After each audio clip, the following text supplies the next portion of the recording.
morning. Today we learn about the pulmonary function test. This is more important in the case of the cardiorespiratory symptom. The pulmonary function tests are as below. One is a spirometry, second alveolar arterial oxygen gradient measurement, EBG arterial blood gas analysis. Further function required in two cases.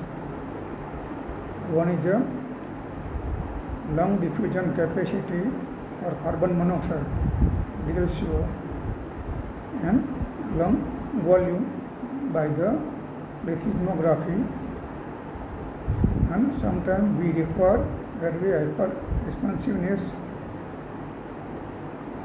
the measurement of nitric oxide in the axial volume.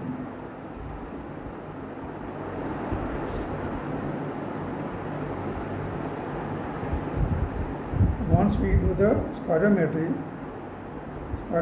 is powerful tool to detect the monitor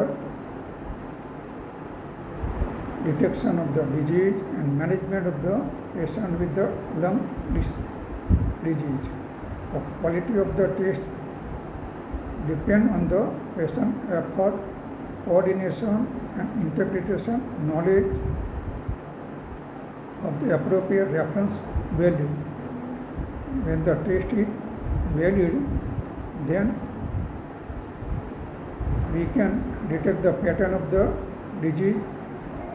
When the disease is present, we can detect the severity of the disease. Now the COPD is the most common lung disease, mostly in the developing country, and this is the fourth leading cause of death.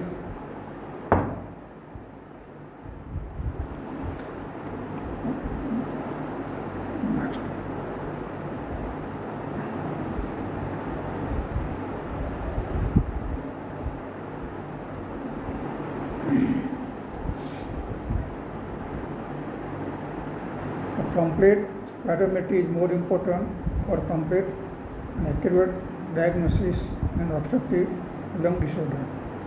By the patient history, clinical finding is not adequate to complete the diagnosis. The spirometry is preferred to diagnose COPD. Now the correlation between the spirometry result, clinical finding and radiological feature is essential for the complete diagnosis. Vital capacity is powerful prognostic indicator in the COPD patient.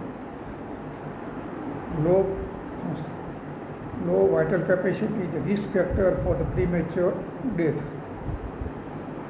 So, the potential benefit for patient is early diagnosis, intervention and treatment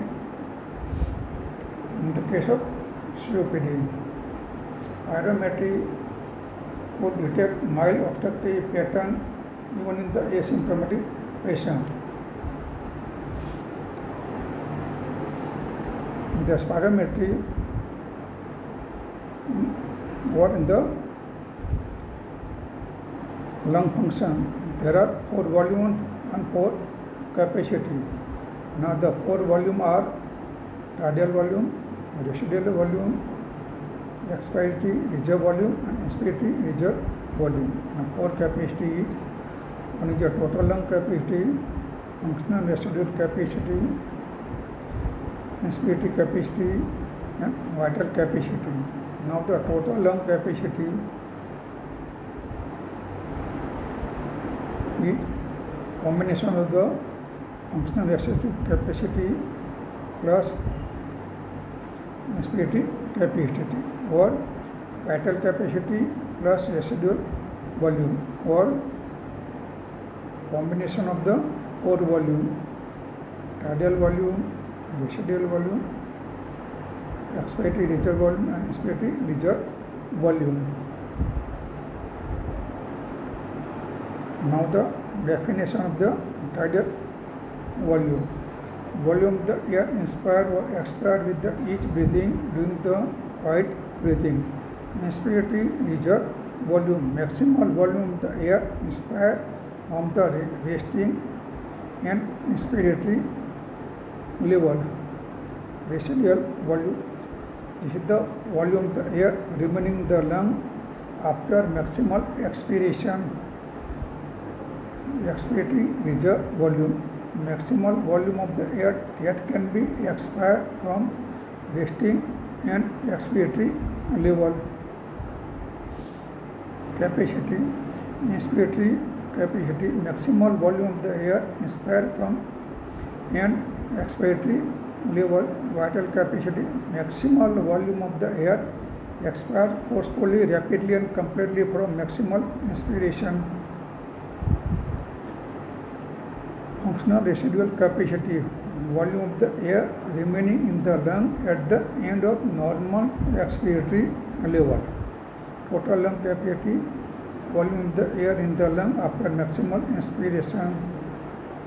Now the indication of the spirometry for the evaluation of sign and symptom of cardiorespiratory system. Shortness of breath, dyspnea exertion, chronic cough, and chronic sputum production. You can detect the lung abnormality such as the obstructive or restrictive pattern. If the abnormality is present, we can assess the severity of the disease, monitor the treatment response of the disease. To assess the progress of the disease in the follow-up, spirometry is give the base value when we can think progress of the disease. And spirometry is important in the screening in the smoker. If the baseline spirometry is normal, we do the repeat spirometry after 1 year, and spirometry finding is low, then we can suspect smoker may develop COPD and occupational exposure hazard. At the initiation or at the baseline spirometry before getting job in the industry, after 1 year or during the follow-up. But the spirometry parameter are go down, then we can suspect patient has occupational hazard due to the inhalation of dust or any material produced in the industry. We assess the pulmonary toxicity of the drug given for the other disease, mostly for the chemotherapy such as bleomycin and immunoderone.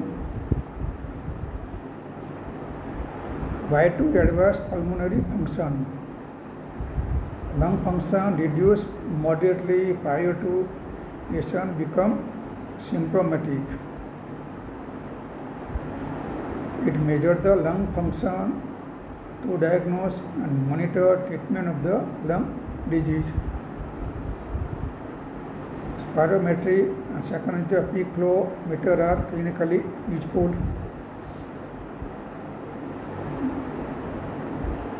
Spirometry measures the airflow rate and volume of the air breathe in and breathe out during the respiratory cycle.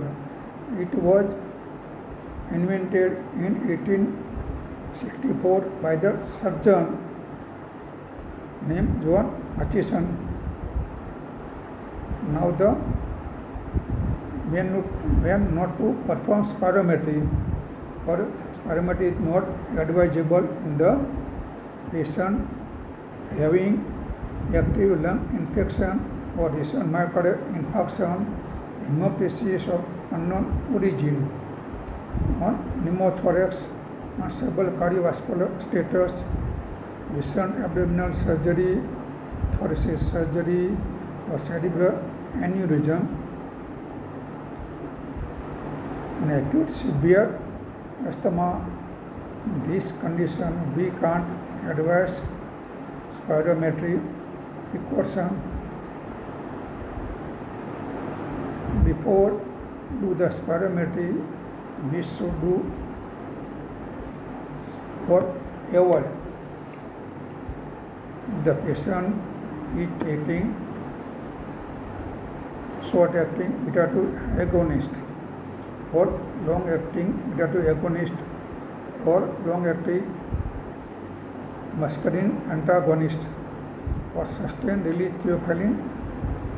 We should omit or stop for certain period.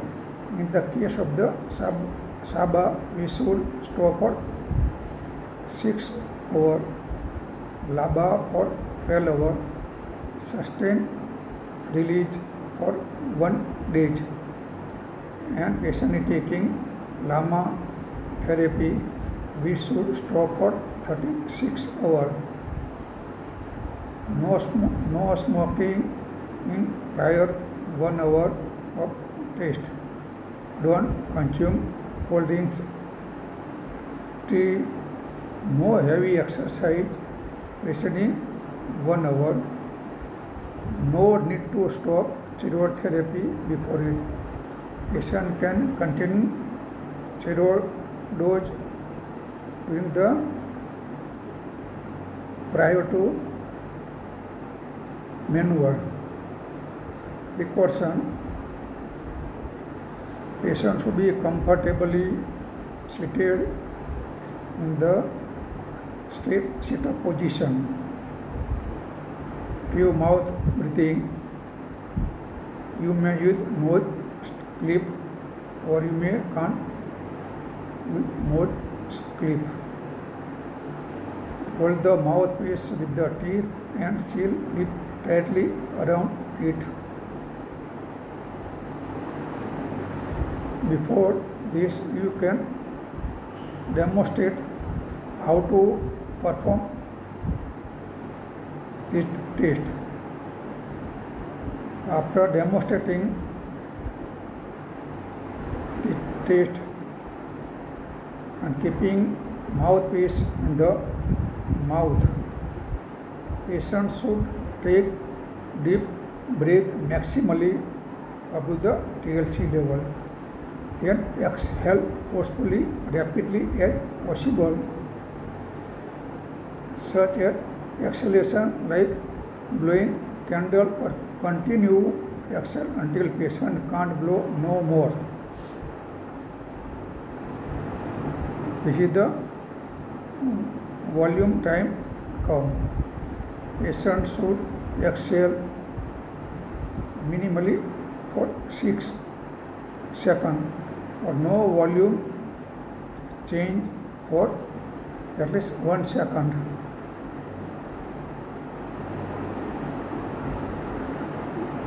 When the graph is valid or not valid, depending on some criteria.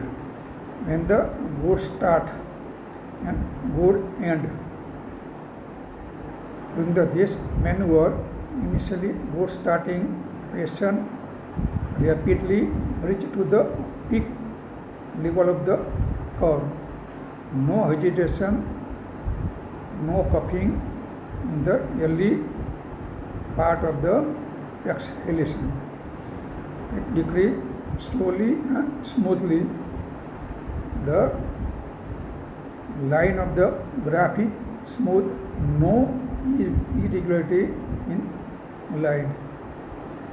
Acceleration time is at least 6 seconds or no volume change over 1 second or patient can't continue it.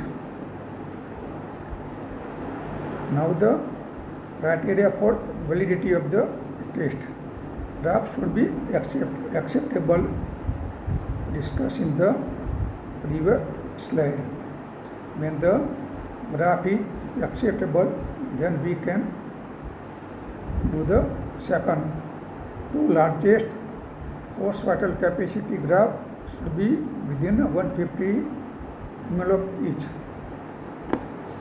Value of the largest FEC graph is within 150 ml, and two largest FEV1 graph should be within 150 ml. Then graph are acceptable. We can select graph from the same maneuver or from the different maneuver. Now the parameter within the spirometry. One is the force vital capacity, force expiratory volume in first second, absolute ratio of the force expiratory volume in 1 second, and force vital capacity.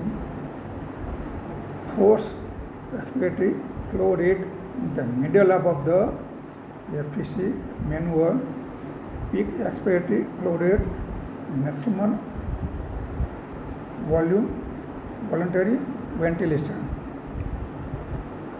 Force vital capacity, maximum volume of the air that can be exhaled forcefully, rapidly and completely from point of maximal inhalation. Force expired volume in 1 second is maximum amount of the air that can be exhaled in first second of FEC. And normal person can exhale 80% of volume in first second. So the FEV1 is greater than 80 in normal person, and FEV1 FEC ratio. Middle half flow rate is force expiratory flow rate 25% to 75%. Peak expiratory flow rate, maximal expiratory flow rate achieved in early period of the force expiratory maneuver. Maximal voluntary ventilation is important to detect the obstructive pattern.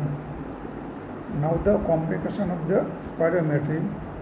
Some patients develop syncope, dizziness, lightheadedness or chest pain, paroxysmal coughing, or sudden exhalation produce bronchospasm, and sometimes it produces the pneumothorax due to the forceful activity, and oxygen desaturation may also develop. And this is the graph.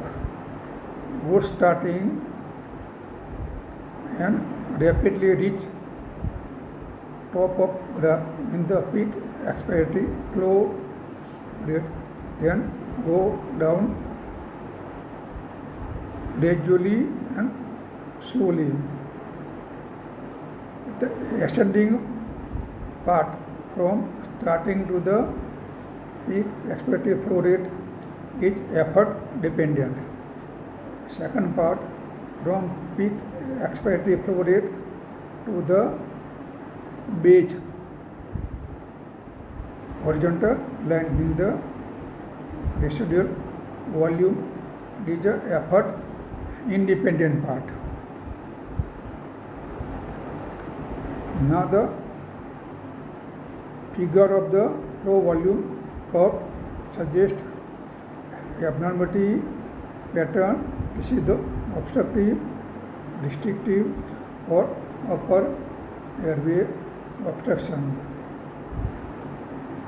It can suggest nature of the lesion in upper airway body. This is the fixed airway obstruction, and it can suggest site of the lesion, whether the lesion is extrathoracic or intrathoracic. Now looking at this graph, one graph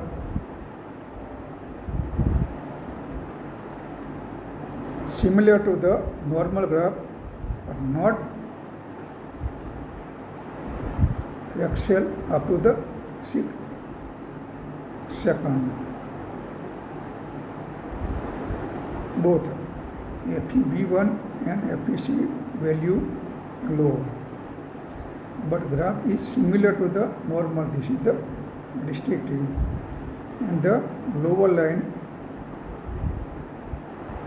start but not reach to the peak level and extend for more than 6 seconds is suggestive of obstructive pattern. So we can suspect patient is having restrictive or obstructive pattern on seeing graph only. Now in this graph we can see the expiratory phase of graph is normal, but the inspiratory phase of graph is abnormal. The inspiratory graph is plateau.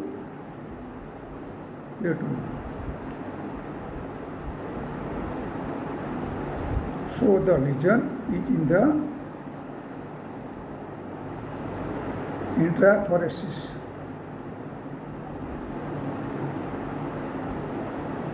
Now expiratory loop is flat and inspiratory phase of graph is unaffected. So the lesion will be in the intrathoracic. When the expiratory phase is affected, the lesion is intrathoracic, and when the inspiratory phase is affected, the lesion is extrathoracic. Now both loop, expiratory and inspiratory phase are affected, so the both phase are horizontal to the baseline. So the lesion is extrathoracic or intrathoracic. Common pathology, stricture or tumor. Stricture mostly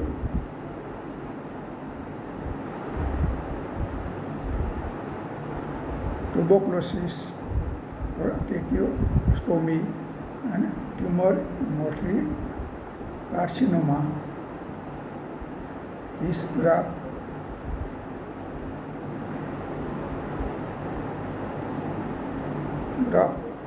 one shows the normal.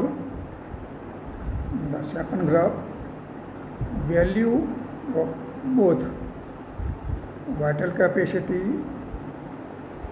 is in the red area and residual volume in the blue area. Both values are decreased in the graph second. It is a restrictive pattern. In graph 3, the height of graph is similar or equal to the normal, but residual volume value is increased and vital capacity value is decreased. So the total lung capacity remain normal and forced vital capacity go down and residual volume value increase which favors the air trapping. When the forced vital capacity value normal and residual volume increase and total lung capacity increase, it favors the hyperinflation. So in case of the COPD, air trapping and hyperinflation finding are present. When the total lung capacity is increased and residual volume is increased, then we can suspect hyperinflation. And air trapping is suspected when the total lung capacity is increased and residual volume is increased. Spirometry interpretation.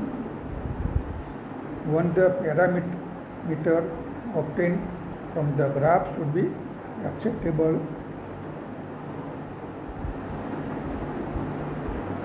Then we can think whether the graph is normal or it is abnormal.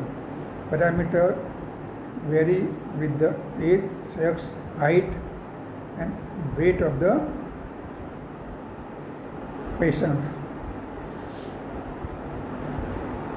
We consider spirometry value normal when the parameter report are between the 80 to 120% of predicted value. Now the difference between the obstructive pattern and restrictive pattern. Forced vital capacity commonly decrease in the both pattern, obstructive and restrictive pattern. FEV1 is more decrease in obstructive pattern compared to restrictive pattern. So the FEV1 FVC ratio is always low in the case of the obstructive pattern and it is normal or increase in the case of the restrictive pattern. Peak expiratory flow rate go down in the both or may be normal in the restrictive pattern. Flow rate in the middle of the FVC always go down in the obstructive, may be normal or go in the restrictive pattern. When the wall parameter reduce, then pattern is mixed disorder. Now the obstructive disorder common is COPD. COPD has emphysema, chronic bronchitis. Second is bronchial asthma, the bronchitis, cystic fibrosis, bronchiolitis. We control COPD, bronchial asthma, bronchitis commonly in our routine practice.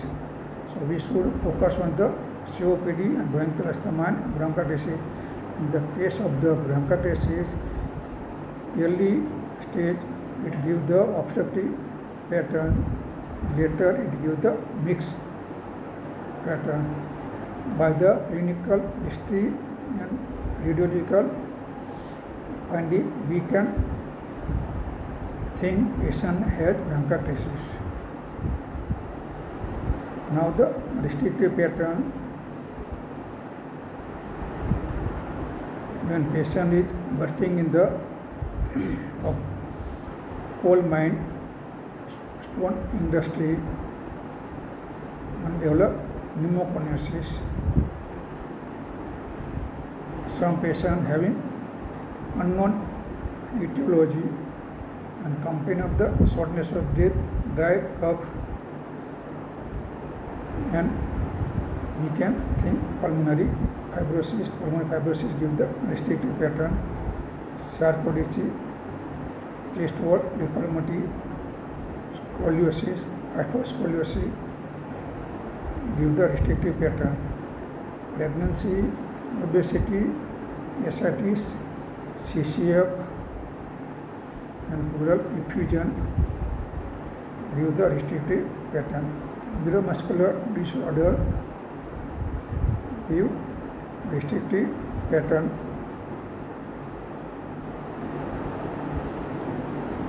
When all three parameters are reduced, we can suspect combined or mixed disorder. One is bronchitis, second is cystic fibrosis, is more common in the Western country. Third is allergy, bronchopulmonary aspergillosis, EBPA. Interpretation spirometry repair. When the post bronchodilator ratio FeV1, FVC is less than 70. The ratio is low, we can suspect obstructive lung. Ratio is normal or increased. Then we do further vital capacity.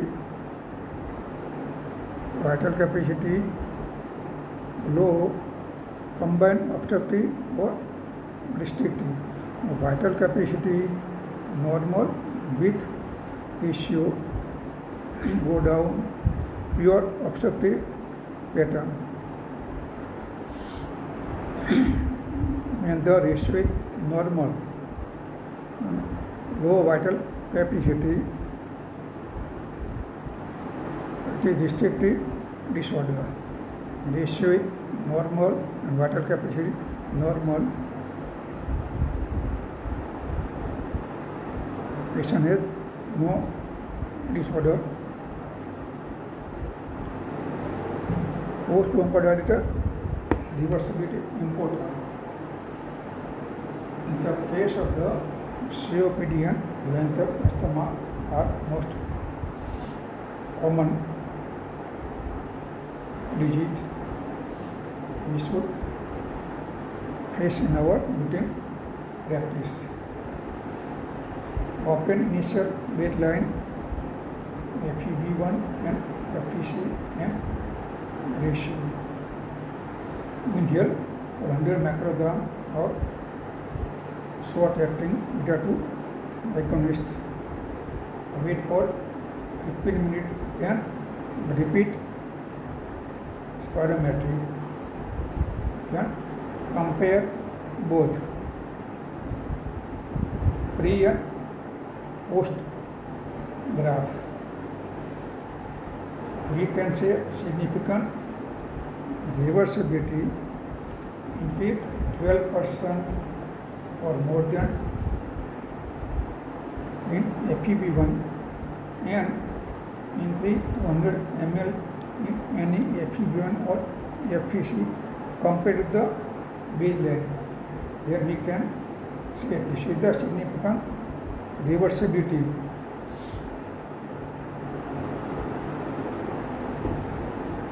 Now the COPD and bronchial asthma give the obstructive pattern, but post bronchodilator reversibility present it toward bronchial asthma. No significant reversibility it toward the COPD in the persistent flow limitation. Asthma case has significant reversibility. The majority case of the COPD have no or partially reversibility. Few patients of COPD have significant reversibility finding. But when the significant reversibility present, we can diagnose as a bronchiectasis. No significant reversibility, we can diagnose COPD. Now the COPD has two components. One is a chronic bronchitis and second is a emphysema. We should differentiate chronic bronchitis from emphysema. We advise DLCO. DLCO value normal if favor chronic bronchitis. DLCO level is go down. It suggests emphysema. Now measurement by lung volume and capacity are also important. To measure total lung capacity, function residual capacity and residual volume. To diagnose restrictive pattern, if the total lung capacity is reduced, we can diagnose as a restrictive pattern. If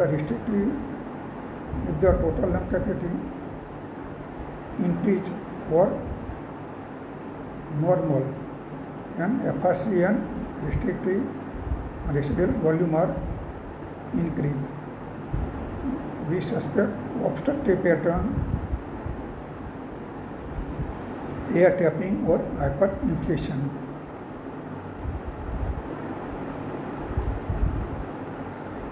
Now the total lung capacity is measured by the closed circuit helium dilution or nitrogen washout method or body plethysmography. Body plethysmography measures airway resistance and lung compliance in addition to the lung volume measurement. Now the increase the total lung capacity in case of the COPD, mostly emphysema and hyperinflation. Now the increase the FRC is considered hyperinflation. Increase the residual volume considered air tapping. When the total lung capacity go down, with residual volume also go down, it favors the restrictive pattern. Now the difference between the FRC measured by the helium dilution test and body plethysmography suggests no communicating air containing space bully. Now we will see some graph of spirometry. In this graph we will see the vital capacity is above the 80, FeV1 is 66, ratio is less than 70. So the vital capacity FVC is normal and only FeV1 is reduced. Ratio is already reduced. So this is the obstructive lesion, non-restrictive lesion as FVC is normal. Now the second graph, FVC is 63 and FeV1 is 51, ratio is low.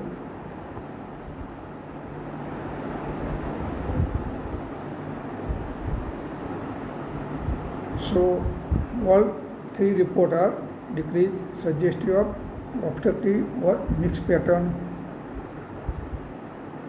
Third, we will see the FVC is 54, FeV1 is 104 and ratio is less than 70, ratio low, and vital FVC go down, and FP1 is normal. Suggestive, obstructive or mixed pattern. Post-Bombardier test shows significant increase in the FEV1 on FVC more than 12% and by 200 ml with reduced ratio. Pure obstructive with significant reversibility. This parametric finding ratio normal, both value FVC and FEV1 is low, so the picture is suggestive of restrictive pattern. And if you do the lung volume or capacity measurement, TLC is reduced and confirm pure restrictive pattern. Thank you.